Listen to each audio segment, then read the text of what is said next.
testing, testing.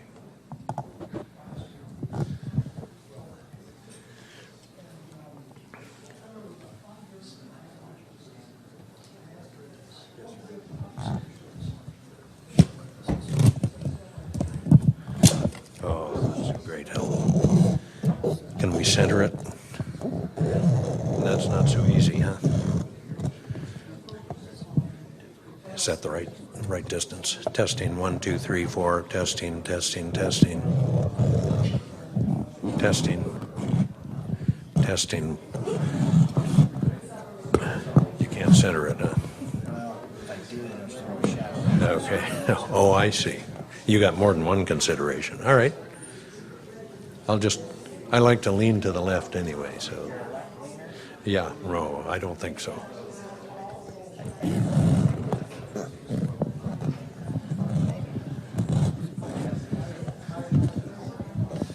And we have people on the internet, don't we? Listening? Okay.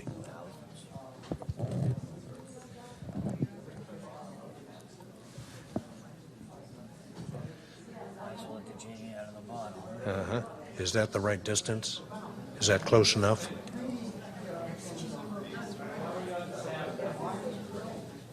Go in and just talk as you would.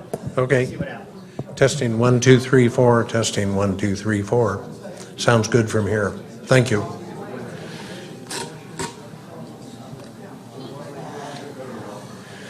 Everybody ready to go?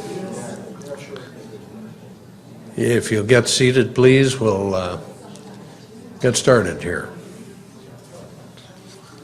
And all those people on the internet, pour your favorite beverage, sit in your comfortable chair, and we'll be rolling here within minutes.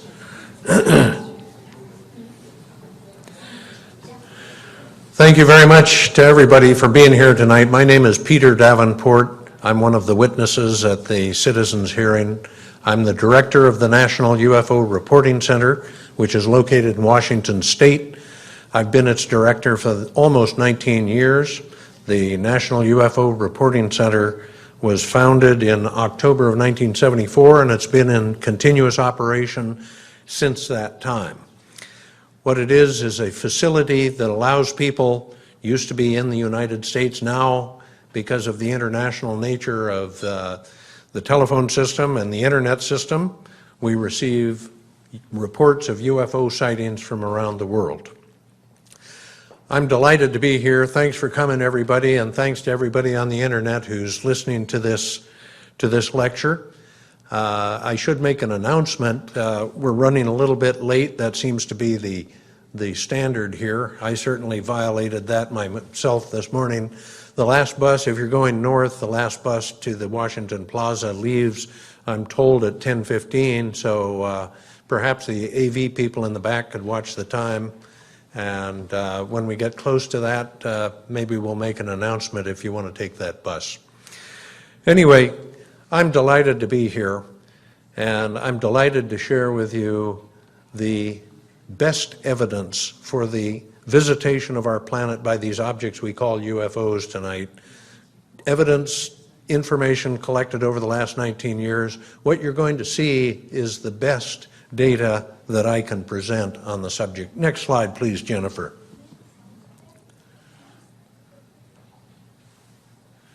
Do we have a slide? Yeah. All right, thank you. There we go. Let me outline for you what I'm going to present in the next approximately an hour. What I'd like to do is give you a brief introduction. It usually lasts between 5 and 15 minutes, but depending on how loquacious I am. And then I have a series of the very best cases or reports that have come into the National UFO Reporting Center over the last 19 years. And I'm going to start going through those, and when people are no longer sitting in the audience, I know I've gone too long, and we'll just wrap it up and everybody will head for the bar. So that's the plan. I don't know how deep I will get into these cases, how many of them I'll be able to talk about, but let me just go through them one after the other, and then we'll launch into a description of each one of them. And I think, if I'm not mistaken, they're in more or less sequential order except the last one. The first case will be from my home state, Washington State, from the city of La Crosse, Washington. A woman ran into something as she was driving her 6 kids home. I'll talk about the Pennsylvania fireball, a very dramatic case, and we'll show some video. The next one, I will talk about the Phoenix Lights, probably the greatest, most dramatic UFO event in the history of ufology over the last 66 years or so. I'll talk about a Bangor submarine base, a disc that flew right over our nuclear weapons. I'll talk about the abduction case, the Washington State elk abduction case of February 25th, 1999.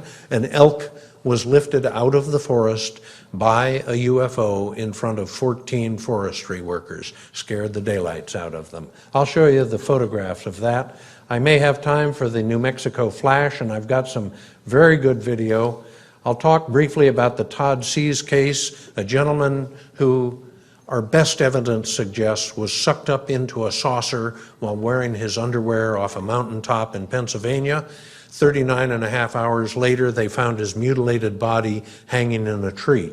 And the last case I'll talk about, if I have time, is the mutilated car case. You hear about mutilated animals. In the Todd Seas case, we'll talk about a mutilated human being. You've probably never heard about a mutilated car. I'll show you some very, very interesting photos. Could I have the next slide, please, Jennifer? You might ask, how, Peter, did you settle on these cases? We have 86,000, maybe 87,000 cases in our database. About 76,000 of those cases are more or less legitimate or qualified in one sense or another and are on our website. You might ask, how do you get from 76,000 cases down to about 7? Let me explain the criteria that we applied to select the cases for this presentation. First of all, the case that any of the cases I talk about tonight is a dramatic case. In addition to its being dramatic, there were multiple and independent witnesses, not just a man and a wife standing on a corner in a city somewhere reporting the same thing. The witnesses report similar events, so we know that the witnesses are talking about the same event. And the evidence we have is there's some kind of objective evidence in the form, for example, of photographs or video, and some degree of investigation was conducted after the event occurred and after it had been reported to our center. Could I have the next slide, please, Jennifer? If we have any time, I will discuss a few other points. I'd love to talk about my proposal for detecting UFOs out to a distance of 250,000 miles from the surface of the Earth. We may not have time. I'll talk about the very dramatic recent fireball sightings that have been reported to the National UFO Reporting Center since the second week of June last year. If I don't get to those cases, or if I don't get to that case, I commend to your attention the roughly 3,000 or 4,000 reports that have come in of fireballs since the second week of June last year, 2012. I'll talk about maybe the UFOs and press, although I talked about that this morning a little bit. I might launch into what it all means, in my opinion. We'll leave a little time for Q&A. Next slide, please, Jennifer. Some of the questions that I would like to try to resolve in the course of this presentation are the following. First of all, do astronomers ever see UFOs? How many people think that astronomers see UFOs? Few hands, maybe 5 or 6. Good. Well, most astronomers, the professional astronomers who need a pinstripe suit to read their lectures before a class, would tell you, well, if they're UFOs, we would see them, right? Well, we'll talk about that. The next question I would like to resolve in the course of making my presentation tonight is, does the U.S. government know about UFOs? This panel, our committee, has been listening to people talk about that subject for the last 3 days. I think it's pretty clear in the minds of most of us who've sat in on those that it's probably the case. Do we ever capture good, high-quality photographs or video of UFOs? I'm going to set that question aside for a moment And do UFOs ever have malfunctions? Do they ever crash? Well, we heard the crash at Roswell, and people alluded to the crash at Aztec during today's testimony. Very good testimony, in my opinion. But I'll present the evidence that I have. I think you'll be a little bit surprised.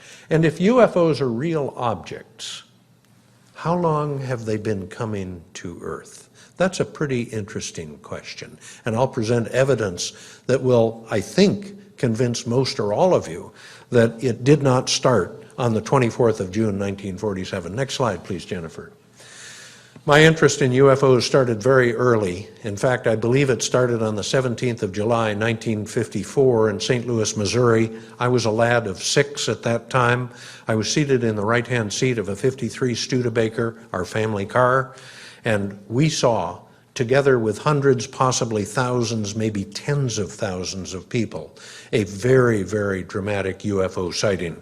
I'm not going to take time right now to talk about that, but I think that planted the hook in my jaw, figuratively speaking, for ufology.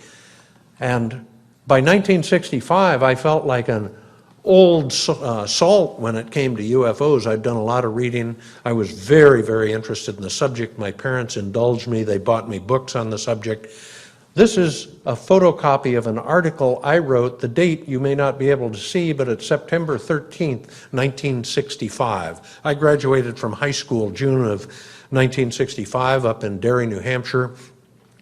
Worked for the newspaper, and on the 3rd of September 1965, very, very dramatic sighting occurred in close to Exeter, New Hampshire. It's called the incident at Exeter. In point of fact, it occurred in Kensington, New Hampshire. People are they're sticklers about the names of their towns up there. They don't like to be misnamed or shunned in any way. Anyway, that was my first article. That was the first of 2. A slightly younger Peter B. Davenport, a 63 photo. Next slide, please, Jennifer.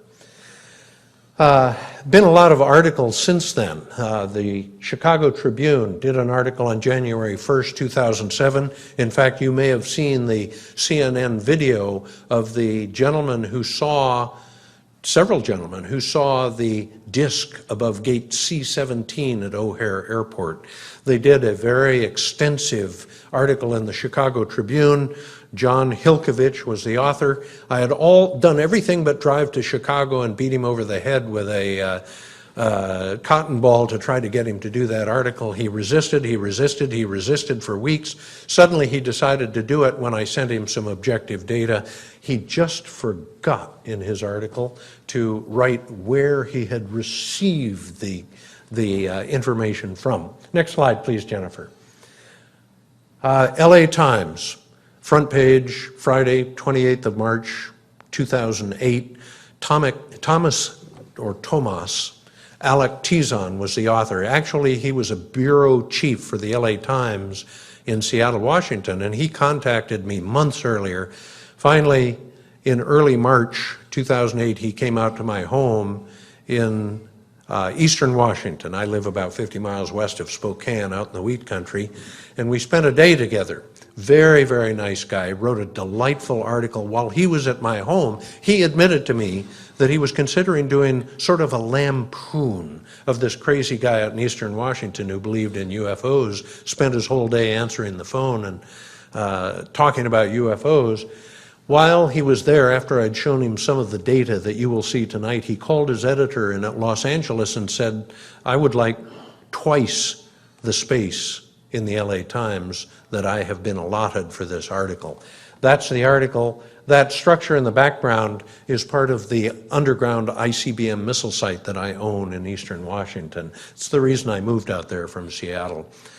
The day this article was published, again, Friday, March 28th, 2008. Thomas Alec Tizon he went into his office in downtown Seattle expecting to see the article, see the issue of the LA Times. His office had been cleaned out. There wasn't a stick of furniture or a book in his office. He had been fired by the LA Times, in part for this article. Next slide, please, Jennifer. That's Mr. Robert J. Gribble. If any of you has received my business card, I acknowledge his contribution at the bottom of my card. He was a retired Seattle fireman. In the summer of 1974, he argued that what we needed was a hotline where people could call if they believed they'd been witness to a possible UFO sighting. He set it up in October 74, ran it delightfully well.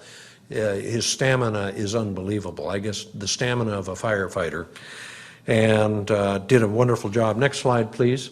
This is, when I refer to the Royal We, this is a group of people who have worked on or for the UFO Reporting Center over the course of the last 40 years. Today, it is principally this gentleman, Christian Stepien, who is our pro bono webmaster. He's done it pro bono for 18 years. If you go to our website, ufocenter.com, all of that is the product of his contribution to the UFO community. Next slide, please, Jennifer. Well, a lot of you recognize that building, but I'll bet a lot of you don't understand the background of the object on top. What does it look like to you? A UFO. And in point of fact, it was patterned after a UFO sighting that occurred June 24th, 1947, the famous Ken Arnold case. In point of fact, the spire was a takeoff, I suspect, and I'm conjecturing here, a takeoff. They borrowed a photograph that was taken on the 11th of May, 1950 in McMinnville, Oregon, about an hour's drive southwest of Portland. It was Paul Trent, Mr. Paul Trent, and his wife were out in their garden, and they saw this disc orbiting around their house, and it stopped and it tilted on its side, and he took a photograph. Many of you, I don't see enough people here old enough to remember the Life or Time magazine, not Time, the Life or the Look magazine that carried that photo. It may have appeared in True magazine, but that is the origin of the design of that. It was designed on a paper napkin in 13 Coins restaurant by Mr. Eddie Carlson and Mr. Don L. Clark. I had the privilege of knowing both of those men. Eddie Carlson, of course, the chairman of United Airlines and Westin Hotels. Don Clark, the CEO of a big construction firm. Next slide, if we could, please, Jennifer. Okay. I mentioned earlier that we're going to try to take back the date of the first UFO sighting. How many people want to guess how far back we can go? Few years, couple decades, century, millennia? Anybody vote for millennia? How do you get historical records from prehistory times? You're pretty daring, but let's see what happens.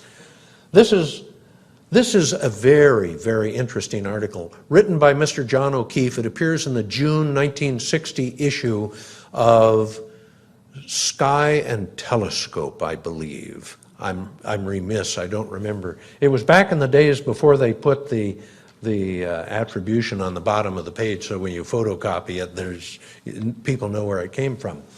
This is an article written by a NASA scientist, John O'Keefe, at the Goddard Space Center. It's about the Cyrillid meteor shower. Now let me describe how far astronomers will go to twist the facts to have things conform to their way. This article is very interesting. It describes an incident that occurred near Toronto, in fact, all across Canada, all across the New England states of the United States.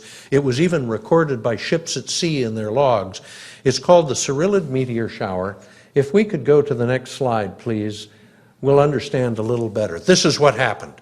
A bunch of Canadian astronomers near Toronto, they taught at the University of Toronto, if I'm not mistaken, I'm not sure of that. They were standing outside having some kind of barbecue or some kind of social event. It was the 9th of February, 1913. Before airplanes had become popular, of course. They existed, but it was not yet the First World War when they really started to develop quickly. And one of the gentlemen looked to the southwestern sky from Toronto and he said, "What's this?" I'm animating this a little bit. And everybody looked up, and what they saw was a cluster of lights moving slowly across the sky, so they were visible for, I'm guessing, 2 minutes or so. They weren't streaking. They were not a meteor. They were not a satellite in 1913. They were not aircraft. So this cluster of lights started to move across the sky in a leisurely fashion. Somebody must have said, hey, there's a second one. And lo and behold, here comes a second cluster of lights in more or less symmetrical fashion, or I should say unwavering formation. Their position relative to one another was not changing, like the Blue Angels in most cases. And then a third one. I don't know, it's been a while since I've read the article, but it was cluster after cluster after cluster after cluster. And next slide, please. Excuse me, just a second. This, by the way, is a painting. And it gives the details of who did it down here. I guess there were several paintings done by some of the astronomers who were artists to a degree. We are looking south, and we know that because it's winter time, and the constellation of stars called Orion is in the southern sky at that time of year. So they must have been looking to the south, and those lights, those formations of lights continued across New England where they were recorded. They continued out to the North Atlantic where they were recorded in the logs of ships. Next slide, please, Jennifer. And what the author did in preparation for this June 1960 article, he went to all of these communities in the United States and Canada indicated by dots and triangles. And those are places that he looked in the newspaper archives, the morgues, if you will, for references, allusions to this incident. And where you see the triangles, and there are quite a few of them in there, even though you may not be able to see them, they had hits. They discovered articles about this strange aerial event. So, and he argued, many astronomers said, well, this is what happened. We know what had to have happened. These were rogue meteors in formation that were accidentally captured by the gravitational force of the planet Earth, and they went into orbit, and that's that. That's how far PhDs' imaginations will go. Thank God I never got one. Sorry, Joe, I didn't. It doesn't include Joe. Anyway, they then said, well, if they were captured, they went into orbit. The time period of an orbit in low Earth orbit is about 90 or 92 minutes. And they said in 92 minutes, the Earth would have rotated this far as it rotates to the east. And therefore, on the next orbit, they should have passed over this part, this part of the central United States, the Midwest. So they went out there and looked in the archives, the newspaper morgues, and they didn't find one allusion to it. Very, very interesting case. And to this day, astronomers will say, well, yes, they were the rogue meteors. Next slide, if we could, please, Jennifer. Here's a better picture. They went to all of these communities in the Midwest, Missouri and Nebraska, and they didn't find one reference to this incident. Next slide, please. So that was 1913, again, February 9th, St. Cyril's Day. That's why they call it the Cyrilid meteor shower. Let's go back a couple decades. This is an article out of the Tacoma Daily News. It's written on the 2nd of July, is it? 3rd of July, thank you, 1893. Now, I'm sure some of your speed readers have assimilated the text there, but let me describe to you in rough arm-waving round figures what took place. On the 1st of July, a group of fishermen left Tacoma. They didn't leave in motorboats because in 1893 they didn't have motorboats. They left in a sailing yacht. And they weren't going to fish for salmon. They were going out to an island in the middle of Puget Sound near Tacoma to go trout fishing on the island. They had trout on the island. So they sailed out there, and they went to bed the 1st of July that night. And the next morning, as they're sleeping under their blankets, didn't have sleeping bags in 1893, of course, they were awakened by a shrieking sound and by intensely bright flashes of light, strobing. They peeked out from under their covers. Could we go to the next slide, please, Jennifer? I'm going to describe for you just very briefly what happened, as described by this article. One of the braver men, got out from under his covers and he started walking down to the shore. What they saw, according to this article, was a cigar-shaped craft with what appeared to be copper bands running around it, like the wrapper on a cigar. And at one end of this electric monster, they called it, yes, electric monster, were clear eyes, about 5 clear eyes on the front of it. Sounds like a ship, and it was strobing bright light. You're going to see that before this talk is over. One guy, Mr. McDonald, allegedly, was struck senseless when he walked down closer to the shore, and this thing spat out a sudden bolt of light that hit him in the chest, much like the Travis Walton case. I suspect many of you have heard of Travis Walton. And it rendered him unconscious. It blew him back on the beach. He was unconscious for some estimated 30 minutes. That's 1893. Let's see how far back we can continue. Next slide, please, Jennifer. Well, this is a very interesting text. I used to teach at the University of Washington. I used to live in the University District of Seattle. And one of my dear friends was Dr. David Connectes. He was my opponent at handball at the student gym. Dr. David Connectes, magna cum laude from Yale, PhD from Yale in Oriental languages, most of all ancient Chinese is his specialty. He knew my interest in UFOs, but he wasn't interested, really. He had other things to do. At the time, his magnum opus was to translate a big, thick text in ancient Chinese.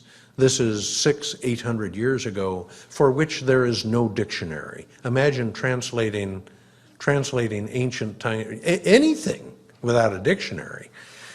And he came up to me and he said, "Peter, I think you ought to look at this. I just translated this section, and it smacks of something that you are more interested in than I am." And this is what happened. I won't read the whole thing, but it is a description from roughly, let's say, the year 1063 AD of a luminous pearl that used to fly out of the swamp in one community or one area of ancient China. Very interesting text. Now, I'm a stickler for documentation. So if we could please go to the next slide, Jennifer. For those of you who'd like the original text, there's the ancient Chinese. I'd be happy to make a copy available for anybody who's really scholarly and daring. Next slide, please, Jennifer. Well, we've all heard of cave paintings, but this is a very interesting one. It looks like a type of monster with a helmet on or something. There's a great deal of editorial comment or influence in my statement, but it is intriguing. And this is from 8,000 years ago, found in the Tassili, I guess is the title or the name of the town, Sahara Desert, North Africa. So it takes us back at least 8,000 years before today. Let's try one more slide and see how far back we can go. Cave painting from 10,000 BC in Italy. It shows men possibly floating in the sky. They have things held in their arms. I can't see it very well from where I am, but that takes the phenomenon back, possibly, in a conjectural sense anyway, about 12,000 years. The question is it millennia, or is it millions of years, or is it billions of years that craft have been coming to our planet? We don't know the answer to that question yet. So it's very interesting. Let's go to the next slide, please, if we could. Next question is, does the government know about UFOs? Well, I think so. And this document is one of a couple I'm going to show you that suggest to me that they do. This is a document, it's technical report TR R277, Technical Report R277. It's a chronological catalog of, can somebody read that for me? Chronological catalog of reported lunar events. This is what happened. This was published a year before man first walked on the moon, July of 1969, so published in July of 68. Mrs. Barbara M. Middlehurst, who was a very skilled light astronomer at Flagstaff, Arizona, was commissioned by NASA to go through all of the ancient, not ancient texts, but all of the texts of the world's great light astronomers, going back about 500 years. They wanted them to go through those handwritten records with a fine-tooth comb to see if they could find any kind of reference to any kind of unusual event on the moon. How many could there be? I mean, we all look at the moon, right? And there's nothing going on up there. Would you accept my proposition? Anybody want to guess how many they found? Okay, I don't see any hands, so I'll take that as a no.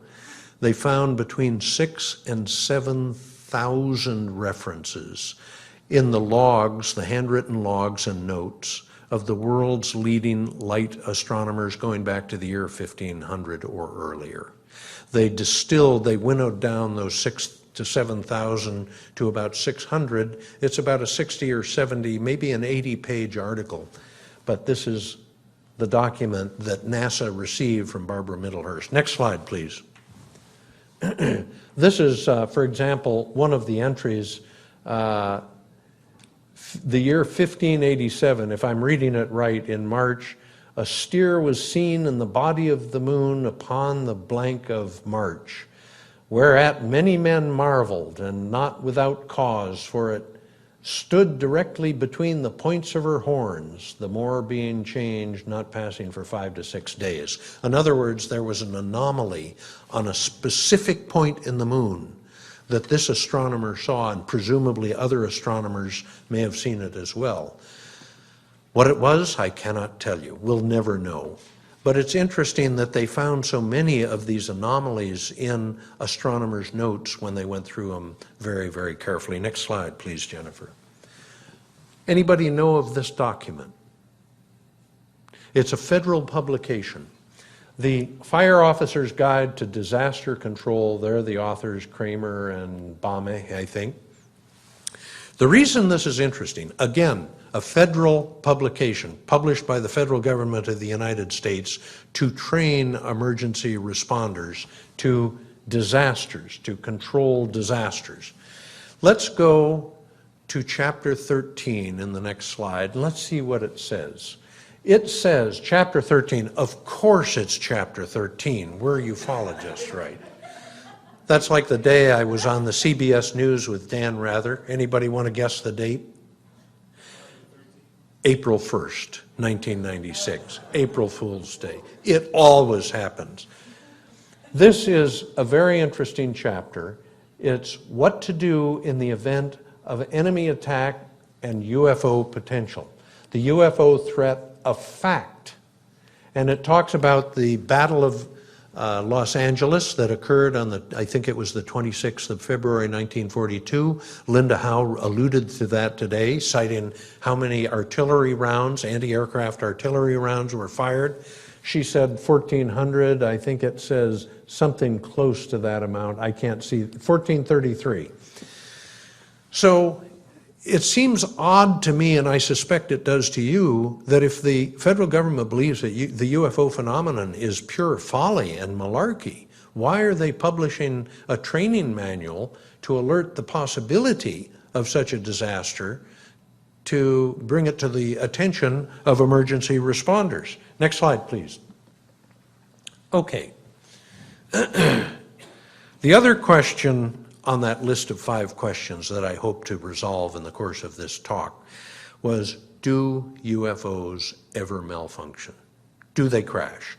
Well, if any of you heard the testimony of the Roswell lineup this morning, you probably have formulated an opinion, but let's examine a more recent event. January 7th, 1995. I had just started. I was green behind the ears, wet behind the ears, I guess the analogy is, after I'd taken over the hotline just 5 months earlier in August of 1994.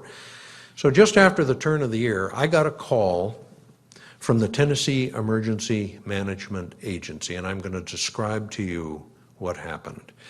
They said there was a duty officer who called me, and he said, "My name is so-and-so. I'm a duty officer at the Tennessee Emergency Management Agency." He said, "I've been ordered to contact the National UFO Reporting Center and fax you some material. Do you have a fax?" And I said, "I don't right here, but I can give you a fax number." It was at a local 24-hour photocopy shop in the University District of Seattle. And he said, "Fine." He said, "We have had a UFO blow up over McMinnville, Oregon, Warren County, I think it is." And I said, "Really?" "Yes." He said, "We have been activated as a result of this event." And he said, "I have been ordered by the AFRCC, the Air Force Rescue and Recovery Center, to send you the information."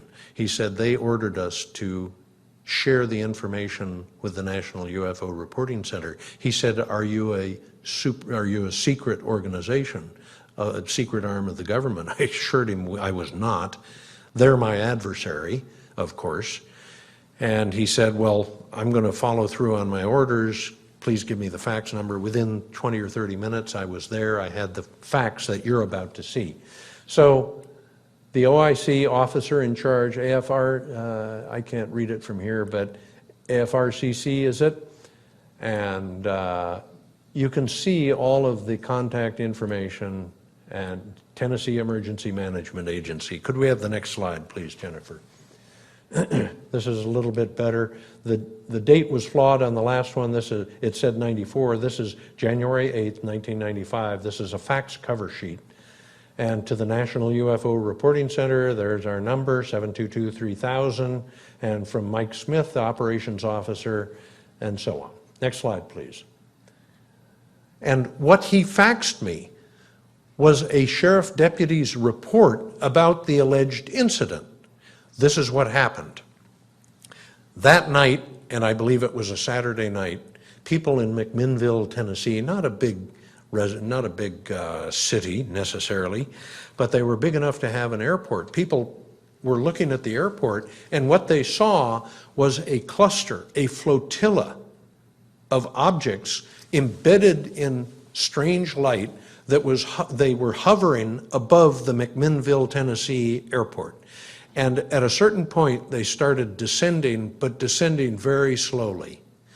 And as they continued to descend, suddenly, there was an immense explosion and flash. Big blue chunks of burning material were thrown high in the sky, and they cascaded down over the airport. Could we have the next slide, please? Now, for speed readers, you may be able to get through all of this, but I'm going to just tell you that these 4 pages are the handwritten report of a deputy sheriff who went out to investigate the incident to find out what had happened. And he's talking about the explosion, he's talking about the fragments, and so on and so forth. Next slide, please, Jennifer. This is the deputy sheriff's hand-drawn map. The airport is at the center of this map, and these radians that are going out are to the locations of various witnesses who had called the sheriff's department reporting that they were looking towards the airport, watching this flotilla of craft slowly descend and reporting the explosion. I don't know what happened here. I cannot tell you it was a UFO. It sounds very suspicious in my opinion. A few days after this event, I was on a radio program talking about it. I tried to get the local radio stations and television stations to initiate an investigation. Brick wall. Ran into a wall. Oh, what are you talking about? Whether it is because they were influenced somehow not to report it, I don't know. I can't make that representation. But A young man who was studying to become a private investigator at a university in Kentucky heard me, said, "Mr. Davenport, I'm going to go down there." He said, "I'd like to be your agent, or at least I will send you the data after I've done the investigation." And he went around McMinnville knocking on people's doors. And he discovered that within 90 minutes of this explosion, there were people who were, now they were asleep in their homes, many of them rural homes, and there were knocks on their front doors. And they went to the front door, those who were brave enough to do so, and there were not one but two people in uniform, I believe, but I'm not sure, who apprised the occupants of that residence that those two people were government employees, that they had had an airplane blow up, and that they would like permission to go on people's property to recover the fragments of the airplane. Most people consented to that. They were gone the next morning. No follow-up, no nothing. Very, very interesting case. Next slide, please, Jennifer. So let's go through these 5 questions that I pose. Do astronomers ever see UFOs? Have we resolved that question to everybody's satisfaction? I mean, technical report R277, the sighting over Toronto, Ontario, and so on and so forth. Of course, astronomers see UFOs. We get reports from amateur and professional astronomers over the hotline all the time. Does the U.S. government know about UFOs? Well, if they don't know about the battle over Los Angeles in February of 1942, it's time for the American people to take back their government and fire everybody who's in it. Of course they know about it, plus the publications. Technical report, again, 277 applies in this case too, and the training manual. Good video, you'll see in a bit. Do UFOs ever have mechanical malfunctions? Well, the case from McMinnville, Tennessee, not Oregon, Tennessee, is suggestive of that possibility. And if UFOs are real objects, how long have they been here? I think we've laid that one to rest pretty well. Not conclusive.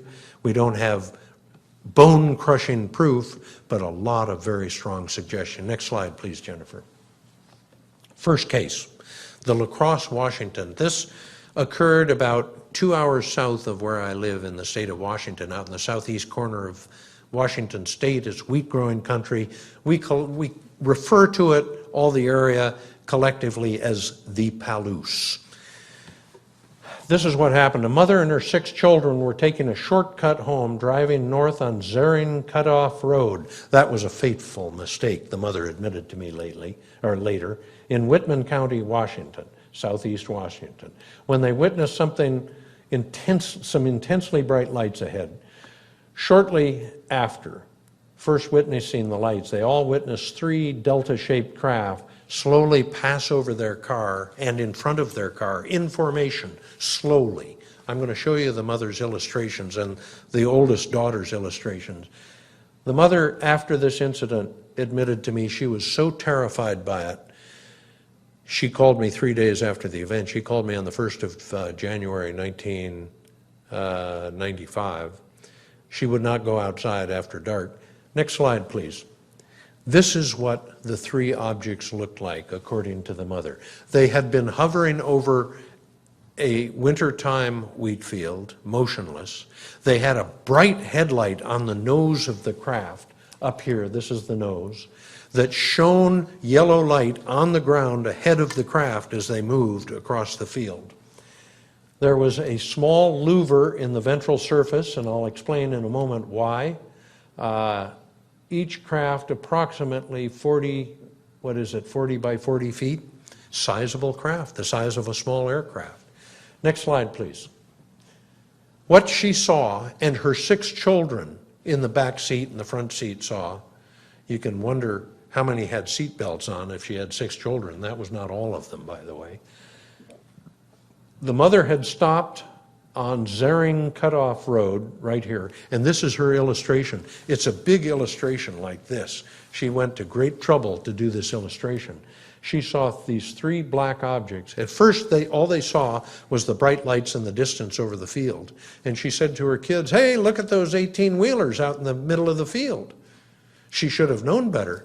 How many 18-wheeler trucks are you going to have out in the middle of a wheat field in the middle of winter in Washington State? Not many. There's a lot of snow out there. And her kids said, "Mommy, those aren't 18-wheelers." She looked back when she had a moment to take her eyes off the road, and she said, "You're right." So she stopped her car in the road, in the highway, rolled down her driver's window, and sat there while these things, two of them passed in front of her, one of them passed over her car. They got out to the left-hand side of the car, and all three of them, as if on the same command, simply rotated in the horizontal plane. So now they're pointed to the south, and they continue to move south. As they moved down the left side of her vehicle, because her window was down, she could hear a high-pitched whining. She said it sounded like a high-speed hydraulic pump or a high-speed refrigerator motor. That's what happened. Next slide, please. Here's the mother's illustration. Here's the oldest daughter's illustration showing the three objects in unwavering formation, projecting a light out ahead of them, and that's the daughter, what the daughter had to provide. Very, very interesting case. Next slide, please. Pennsylvania Fireball. This is going to allow me to play the best video in my possession, the best video I have seen of a possible, even probable UFO. I think you'll conclude it's almost certainly a UFO that was photographed. But this is what happened. It was a Friday morning on the East Coast. It was 40 minutes past midnight on Friday, the 25th of August, 1995. So 18 years ago. Hard to believe it's that long ago for me. And a bright object there, up in Ontario, Canada, there was a television news team out on an investigation from Channel 4 in Toronto. I talked to a Canadian gentleman today. I asked him if he knew Channel 4. He said he did. And they saw an object coming at them from the north-northeast, and the photographer who had the camera had the presence of mind to hit the record button, and he tracked that object through the sky, and I'm going to show you that video in just a moment. Next slide, please. Well, it was up here in Toronto. If we're talking about one object, and I can't certify that's the case, it came streaking down across Toronto. It crossed Lake Erie. It crossed right into the state of Pennsylvania, the West End. Here's the little shoreline that northwestern Pennsylvania has on Lake Erie. It slashed down across western Pennsylvania, and it stopped near Breezewood, Pennsylvania, on the Pennsylvania Turnpike. Now, let me begin by playing some audio. I'm going to play 3 audio clips. They're very short. We're going to start with the audio clip of a young woman who called me just 5 minutes after all of this had occurred. She had heard me on radio. She had the number of the hotline. Let me play, I think it's about 15 or 20 seconds, maybe 30 seconds of an audio clip of what that young woman reported had just gone over her head. She's in very close to the northwestern corner of Pennsylvania. Could we have that first audio? Yeah, a big ball of white light, and behind it was like orange flame stuff, and it just shot across the sky like really fast, and then all of a sudden it disappeared. It kind of like the entire sky, like 5 minutes ago. So it was like 12:40 our time. About mom says about 10 seconds. 10 seconds. It seemed to go really fast, but yet it was going from north to south. North to south. Approximately 5 minutes ago, Okay, next I one. saw Cleveland, what Ohio. looked like a nuclear explosion in the sky. Oh, rip. I mean, lit up the whole neighborhood, Okay. more than one. I can't hear you, Jennifer. Let me do a little setup on that. Can we replay that in a moment? That second audio clip? If you could rewrap it, this is what happened. While I was talking to that young woman on the telephone, because we have call waiting, a second call came in and I was able to capture it. Young man from western Cleveland, he was 110 miles approximately, my best estimate, from the ground track of the fireball that you're going to see on video here in a moment. 110 miles away from it. It was so bright an object that when he saw it, his impression was that the nuclear power plant, which I gather is on the east side of Cleveland, Ohio, had blown up. It had melted down, gone up in a fireball. So let's play, if we could please, that second audio clip.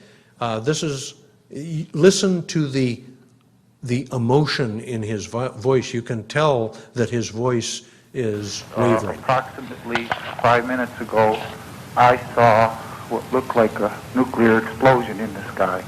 Oh, really? I mean, it lit up the whole neighborhood. More than one flash. Okay. Like 3, maybe 4. Huh. But the size of it, the mass of it was so great that it was, Yeah. you know, it was blinding, and I thought for sure that it was a nuclear bomb explosion. Yes. Okay, we're going to go to a third audio clip here. This one is from Niles, Ohio, very close to the Ohio-Pennsylvania border. And you may have to turn the volume down a little bit. Our home. Okay, here we go. Everything started to turn blue in our bedroom, and all the area, all our backyard, and all the neighborhood was all blue. And I jumped up and I thought, oh, I don't know what to do. I was afraid that it was going to crash into us. But it had a cabin, like in the front. It was 4 or 5 windows and very bright lights. And I thought probably someone was looking out the windows. And it was a blue, green, and like a great big round spaceship. Great big, just shaped like a hamburger, you know. But it was blue and green, and I think there was some orange on the back of it. Uh-huh. And how long did you watch it, do you estimate? I probably watched that for about maybe 5 minutes. Then I jumped up and I went to the window and I said to my husband, "Oh, something's happened. All the backyard is blue. The treetops are blue. The drapes are blue. He was blue. Everything was blue. A beautiful blue-green. You know, they're talking about a meteorite, but it definitely was not a meteorite. Because I moved away because I was kind of frightened." How many people think that that could have been a meteor? If it's hovering over a backyard for 5 minutes, it looks like a hamburger, and it has a cockpit window in it, and people looking back at her, is that a meteor? Well, let's look at some video here in a moment. I'm going to show you a news report from the station whose investigative team was out in the field with that cameraman. They captured it on video. Let me set it up so you understand what you're going to see. You'll see the anchor woman talk about this event, building up to playing the video. And listen closely to how she reports it was a meteor shower. Everything for the newscasters is a meteor shower. No, this is one object. You're going to see an object perfectly round. Please note that it's above the clouds. It's strobing and flickering. You're going to see it both in normal speed and slow motion. And the camera is facing south-southeast, I estimate, roughly. The object is going to be going almost directly away from the camera or angling a little to the left. And I would invite you, when you see that round object, keep watching down at the 5:30 position, below and to the right of this big, round, strobing ball above the clouds, and you tell me what you see. It's evident only for half a second or a second. Let's go to the video if we could, please, Jennifer. And a little sound, if you could. Any sound for it? Okay. We apparently don't have sound, but it doesn't matter because you're going to see video footage here in a moment of this ball there it is. Slow motion. Perfectly round. You'll see it again. There's 2 or 3 times they play it. That was slow motion. You're going to see it here in a moment normal speed, I believe. There it goes. See, it's above the clouds. Watch down here. Watch down here. Tell me what you see. Maybe it's the lights in the room that make it hard. Yeah, that could be. Yep. Well, we'll go to the end of this. It runs only a few more seconds, I think. You'll see that object again. What are these people reporting? Many people thought that the meteors caused a domicile, a residence, to catch fire.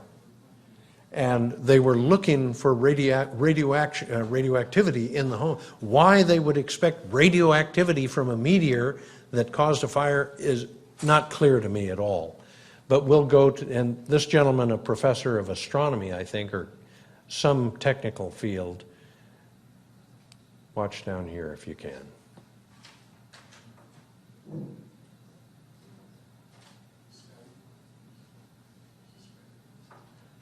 See it strobe? Yeah, we didn't see it very well. There's a little tiny light that streaks from behind the clouds up into the sky in the direction of that object. Now, how many meteors have you heard about in your life have done that? Is anybody going back to the Washington Plaza Hotel or catching a bus? It's getting to be within 5 minutes of that bus if you want to take off. Next slide, please, if we could.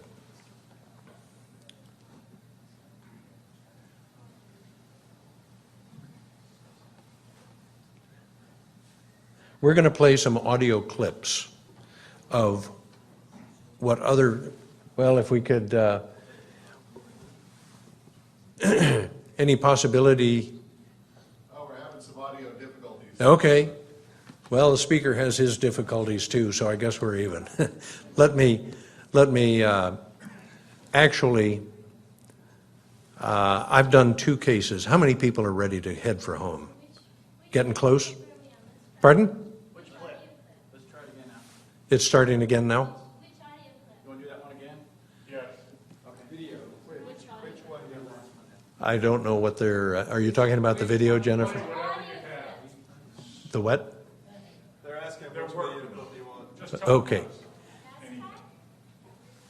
Do you want the video or do you want an audio clip? I'd like an audio entitled Breezewood. Okay. I've played those 3 people up in northern Pennsylvania. In a moment, we're going to play an audio clip of a conversation I had with a gentleman, a professional race car driver. 3 days after this event, this is now Monday, on the 28th of August, 1995, as he was driving west on the Pennsylvania Turnpike, headed for a professional race in Ohio. As he was driving along, suddenly, the valley that he was driving in lit up like it was daylight at high noon on the 4th of July. And then it happened again and again, 6 or 8 of these episodes. And he looked out to his left, to the south, and he saw a very, very strange object. Let's let him tell his own story while they try to boot up the slides. Can you play the Breezewood audio? Can't find it? Okay, we may not be able to play it, but let me tell you what happened. I will speak for the gentleman. If we get the audio running, an hour. I said, Monty, how do you know it was 87 miles an hour? He said, Peter, I'm a professional race car driver. There's a big difference between 85 and 87 for those drivers. Okay, I bought the point. He looked out to this object off to his left, south side of the Pennsylvania Turnpike, that's strobing green, I think he said blue light at first. And it strobed about 6 occasions or so, lighting up the entire valley. As far as he could see was lit up like daylight. With a dark band around the midsection and a dark concentric circle towards the bottom of it. So the object's pulsing with a very pronounced blue light. It pulsed, it seemed to be stationary, and it pulsed about 8 times with a blue light and then switched to a green light. So It did not appear to be moving. Oh, It was not streaking. It was very slow. I was looking at the Milky Okay. What he described was the pulsing He said a stationary light. And I said, Monty, how fast was it going? He said it wasn't going at all. He said it was hovering over the valley off to the left of me. Hovering, I said. That was the object that had streaked down from Canada across Lake Erie and down the west end of Pennsylvania. No, he said it was stationary. And after the 8th time it strobed, it was gone. Here's where it gets very interesting, ladies and gentlemen. Very interesting. After that first conversation on the afternoon of Monday, the 28th of August, about 20 minutes later, he called me back. This is a telltale sign for any experienced UFO investigator. He said, Peter, there's something I forgot to tell you. For the last 3 nights, I've been having nightmares about little creatures that have almond-shaped heads and black almond eyes. I said, what? And then he called me again a few minutes later and continued the story. Now, I asked him during one of these conversations, when did you see this object? And he said, I've forgotten the exact time, 1:20 or 1:40 p.m. a.m., after midnight, hour and a half after midnight.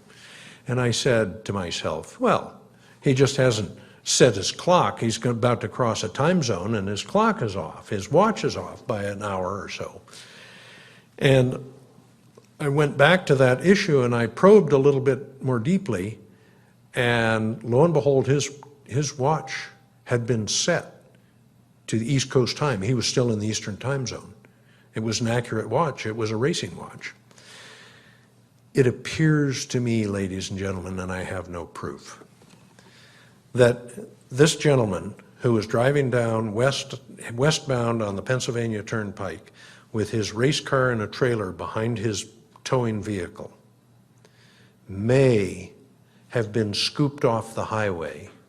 And the reason he noted a different time from the time that all of these other people up north had seen it was because he may have been aboard that craft. It is a very, very interesting case, in my opinion. Could we go to, do we have slides at all, or are they dead? No, we do. Do you want to go play any more audio? Any more what? Audio. We'll play more audio in a couple more cases, if that's possible. Aztec and Farmington? Oh, you want to play the videos? Yeah, we'll play. Speaker's worst nightmare. But I understand the problems you're having. I will just continue talking, Jennifer, and if you get something set up, just wave your hand and we'll go back to the Tell us what you'd like next. Can you get the slides back, or is that a dead letter?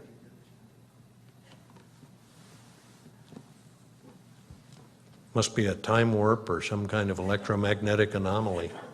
They don't want me to go to the Phoenix Lights case. Anyway, very, very interesting case. You've heard a bit of the audio for the 3 people up north and the race car driver below. I've forgotten what the next case is, but I think it's, is it the New Mexico flash? Okay. Let me, in any event, I'm going to jump to a next case. Whether it is the next case or not is unimportant. Let's go out. I'm going to skip the Phoenix Lights for a moment because we don't have the visual in front of us. Let me just say, how many people have heard of the Phoenix Lights case? Good. Let's skip it, and if we can get slides up, we may go back to it. Let me just say, oh, there we go. All right. One of the questions I asked earlier, one of those 5 questions that I wanted to answer during this presentation is, do astronomers ever see UFOs? Well, this letter proves or answers that question. 4 of the witnesses to the event you just saw, that blue light streaking down from north to south, were in the vicinity of New York City, about 240 miles to the east of the ground track of that blue object. 2 of them were PhDs, and fortunately, they were PhDs in astronomy and astrophysics. These guys were experienced sky watchers and experienced astronomers. They had gone up to Connecticut to have dinner One of the guys was the PhD astronomer. He and his wife were out with another couple, and I don't know if it was the other couple's wife or husband that was the PhD in astronomy. But in any event, this guy called me. He said, Mr. Davenport, I saw something extraordinarily unusual. He said, I am an astronomer, and I have no explanation for what I saw on Friday morning. And I said, let me guess the time. Was it 40 minutes past midnight? And he said, exactly.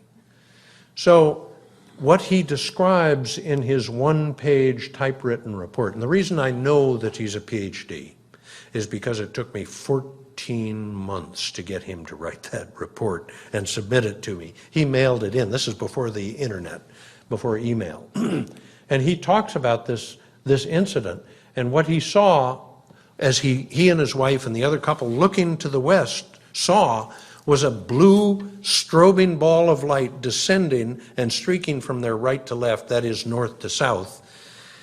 And he said it was the most peculiar thing. When it got to a certain point, it suddenly sent out a ring of light that expanded out like a bubble. He said, Mr. Davenport, I've got a PhD in physics. That is impossible. If light radiates from a luminous body, it goes out at the speed of light. Your eye can't follow it going out into space. He said, I have no explanation for what that object was. And that weekend, the next day, he went to an astronomy gathering, a conference, and he told some of his colleagues about this, and nobody had any explanation. Next slide, please. And that's the ground track of the object, and it stopped down here near Bedford or They're two towns, Breezewood.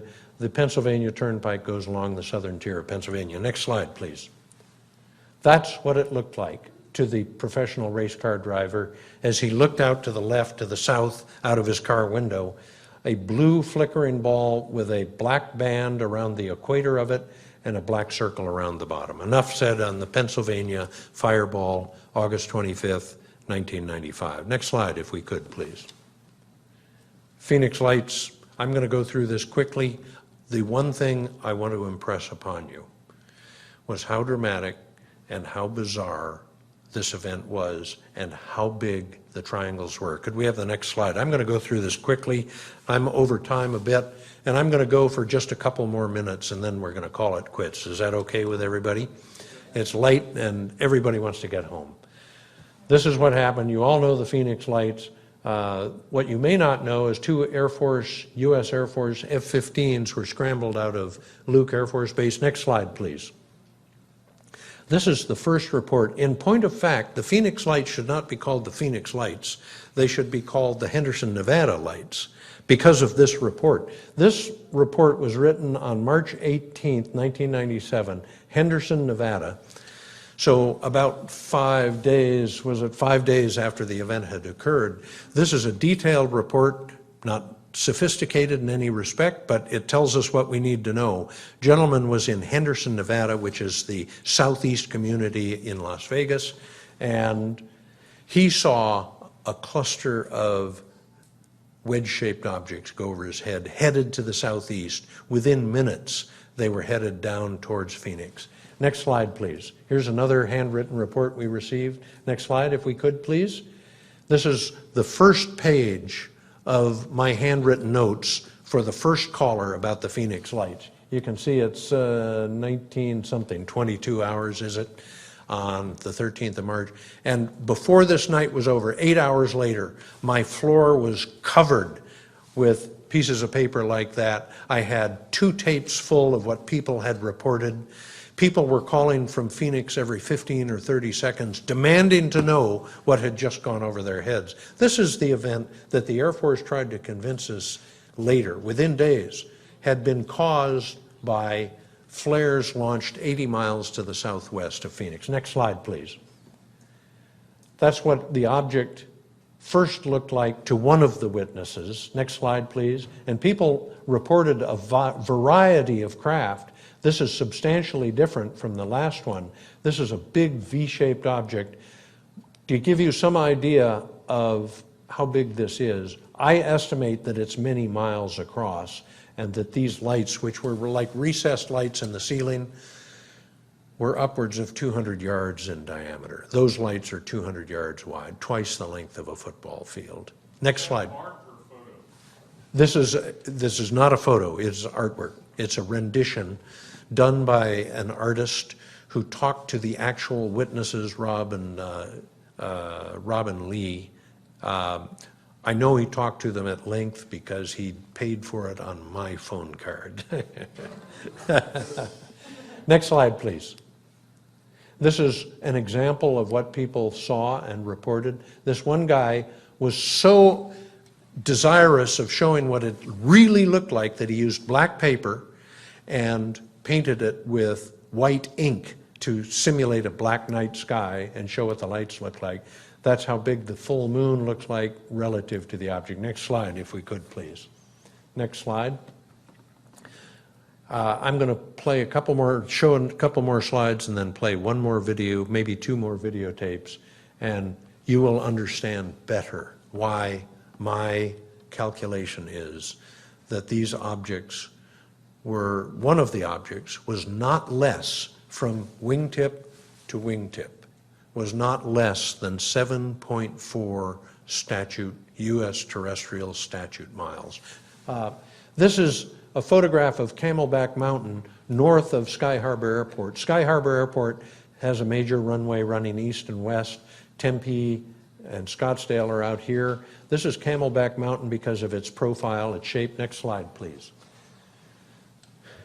At approximately 8:20 p.m., between 8:20 and 8:25, Mrs. Susan Watson, who has 7 children, like the woman from La Crosse, was buttoning up her house. She was going to take 4 of her children, 2 sons, 2 daughters, to an Irish music fest in preparation for St. Patrick's Day on the 17th of March. And when she's turning off lights and she's shutting doors and windows and getting ready to depart her house, her kids out in the front lawn start screaming, "Mommy, Mommy, get out here quickly." She thought it was an aircraft that was maybe crashing. So she races out of the house, and this is what she's confronted with. This is an approximation of what she saw. A huge chevron-shaped object. Let me show you graphically how big it looked to her and her 4 children. On a radio show 5 years after this occurred, and then again 10 years later, we had her on the 5th and 15th anniversaries of this event. I asked her to hold up her arms while she was talking on the radio and have her sons, who were technically inclined, estimate the angle her arms formed above her head. And she said, and her son said, "Mom, that looks like about 135 degrees of arc. That is more than 90 degrees, 135 degrees of arc." That's how big the object was above them. It blanked out the sky. Now, next slide, if we could, please. This is her handwritten illustration. Let's go to the next slide, if we could, and we're going to play one more audio. I had Sue on the Jeff Rense radio program 5 years after this incident. Could we play the audio, please? Susan Watson. Is it going to work, do you think? Yeah. Okay. And you're going to hear about a 2-minute audio clip of what Sue Watson had to report over the Jeff Rense radio program while he and I interviewed Susan Watson. Describe what happened. The airport and news stations and various people like that, and could not get anything. But actually, I think it was the airport that gave me Peter's number. Very good. Okay, go ahead and tell us about it. Tell us what happened. Well, actually, my children had gone out of the house before I did. We were going to a concert that night, and it was a little bit, maybe 20 minutes after 8. I'm not sure, at 8:25 or so.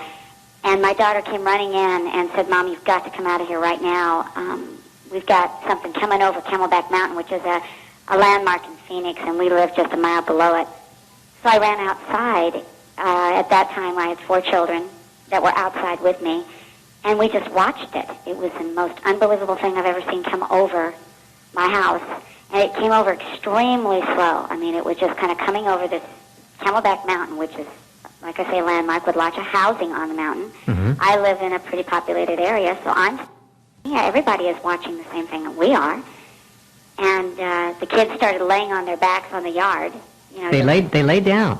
Oh, they laid. A couple of the two boys laid down on their backs in the front yard because it was like magnificent. It was lit with this kind of I don't know how. I told Peter it was almost a yellowish light like they have in parking lots, and it was almost a boomerang shape, and it was a solid vehicle. It wasn't something that was separate. It was coming right It toward was your coming house. right at, very low. It was flying extremely low. There was absolutely no sound on it, and there Amazing. were, I can't remember. I think there were 5 bright lights in front. And actually, at one point, I saw a laser kind of go down. It was really strange. The Wow, kids, we all saw different things, but what we were doing was just basically watching at a very, very slow pace this vehicle just flying over. What a sight! What a sight that I just. That's what she and her 4 children saw, and thousands or hundreds of thousands of people in Phoenix saw the same thing. This is the event that your U.S. Air Force claimed, within days, they claimed, had been caused by some flares that had been launched 80 miles away over the Gila Bend Barium Goldwater firing range, 80 miles away. Flares caused what Sue Watson and her 4 children saw. Ladies and gentlemen, it's 10:30. You've been very patient. I'm sure you're tired. I'd like to thank you. You are the hardcore of this conference. And if you go out, thank you. If you go outside either of those doors and there's a man in a Santa Claus suit, he will give you a card certifying that you're the hardcore of the CHD convention. Anyway, you've been very nice to sit here. Thanks very much. Thanks for being here, folks.